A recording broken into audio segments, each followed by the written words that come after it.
Hey there, boaters. I'm Captain Stacy Hanrahan, and this is The Boaters TV.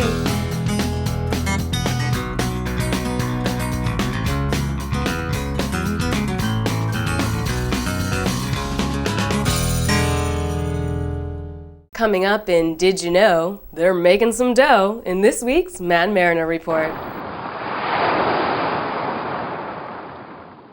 As jobs and industries across the board are cut left and right, jobs on yachts are in demand. You may know the different crew positions available and their responsibilities, but if you're really considering hopping aboard as a crew member, you want to know about pay and benefits. Mad Mariner's Louisa Beckett has the details. Salaries vary depending on both position and yacht size. Typically, the bigger the boat, the more money you'll make. The crew magazine Dock Walk publishes an annual salary table. Starting pay for stews and deckhands ranges from nearly 30 grand on an 80 to 100 foot yacht to around 40 grand on a yacht 140 feet or longer. Chefs begin around the same level, but their salaries climb into the low six figures on yachts more than 180 feet long. First mates start around $39,000, but can earn as much as $180,000 when working on a super yacht. Engineers, a position in very high demand, start out making nearly 60 grand. Top-end salaries are around 130 grand.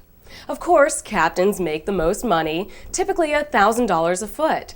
So, if you're the captain of a 200-foot boat, you're probably making around $200,000 annually. Recently, crew members are seeking out positions that pay in euros due to the weak US dollar. So, what are the benefits? Most crew receive up to 4 weeks paid vacation per year.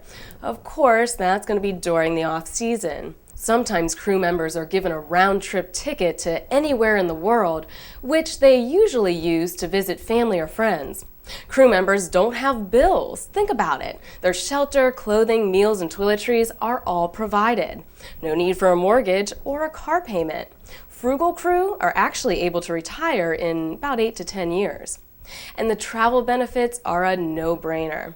So, drawbacks. Well, not much privacy or space, and it's not a job for those who have strong ties to home or have a significant other they'd have to leave behind. Also, most crew pay for health insurance out of their own pockets, though there are some agencies that specialize in providing health benefits for crew members. So, like with all jobs, there are pros and cons. As Louisa points out, a crew position is not so much a job as it is a way of life. To learn more, go to www.madmariner.com. Up next, SportFishing Magazine's Dr. Bob Shipp is giving us the fish facts on pinfish.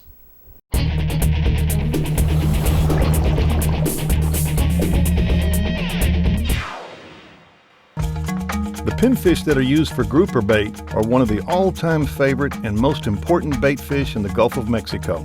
They are extremely abundant in the lower estuaries, especially in seagrass beds, around pilings and other hard structures, and they're very easy to catch, either on hook and line or with a small seine net.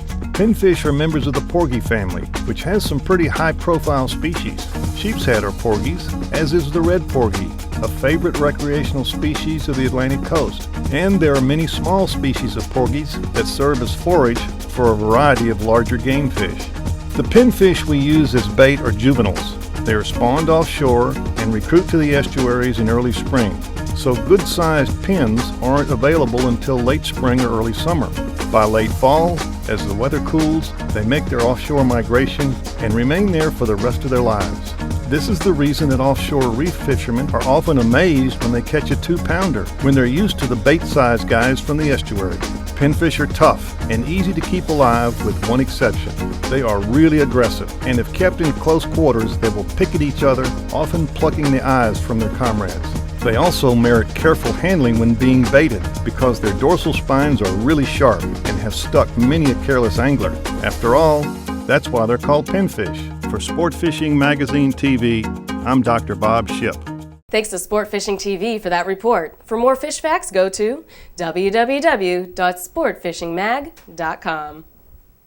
Now it's time to answer yesterday's Rules of the Road question. The question was, both international and inland, At night, a vessel which is less than 7 meters in length and anchored in an area where other vessels do not normally navigate is A, not required to show any anchor lights, B, required to show a flare-up light, C, required to show one white light, or D, required to show side lights and a stern light. And the answer is A, not required to show any anchor lights.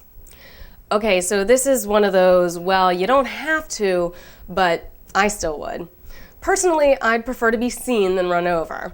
Maybe if I'm anchored in a well-known pirate playground, I wouldn't want to announce my presence with an anchor light, but that's about it. By the way, normally vessels at anchor should exhibit an all-round white light or one ball during the day.